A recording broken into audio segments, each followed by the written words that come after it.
રાજ્યના બજેટમાં કેટલીક મહાનગરપાલિકાની જાહેરાત કરવામાં આવી, જેમાંથી એક કચ્છનું ગાંધીધામ પણ સામેલ છે. ગાંધીધામની નગરપાલિકાને મહાનગરપાલિકાનો દરજ્જો મળતા નાગરિકોમાં હર્ષની લાગણી ફેલાઈ, કારણ કે સરકાર તરફથી વધુ ગ્રાન્ટ મળશે અને વિકાસનો માર્ગ વધુ મોકળો બનશે. 2 દાયકાની મહાનગરપાલિકાની માંગ પૂરી થતાં અનેક વિકાસ કામો થશે. મહત્વનું છે કે પાલિકાને વધુ ગ્રાન્ટ મળતા કંડલા મુન્દ્રા પોર્ટની ગતિવિધિની હાલત સુધરશે. ગાંધીધામને રોડ, રસ્તા સહિતની માળખાગત સુવિધાઓ મળશે. શહેરમાં અદ્યતન સુવિધા ઊભી કરાશે.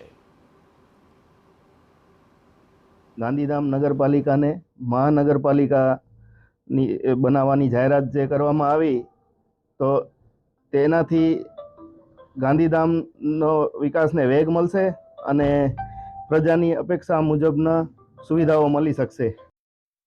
ગાંધીધામ મહાનગરપાલિકાની જાહેરાતને ચેમ્બર ઓફ કોમર્સે પણ આવકાર આપ્યો.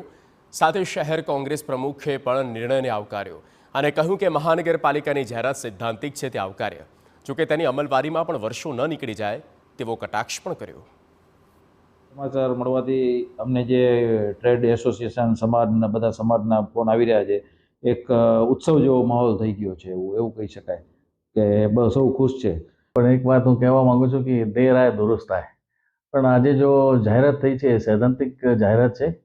2 દાયકાથી જો ઘણી બધી સામાજિક સંસ્થાઓ અને રજૂઆત કરી છે, તો એનું આ પરિણામ છે.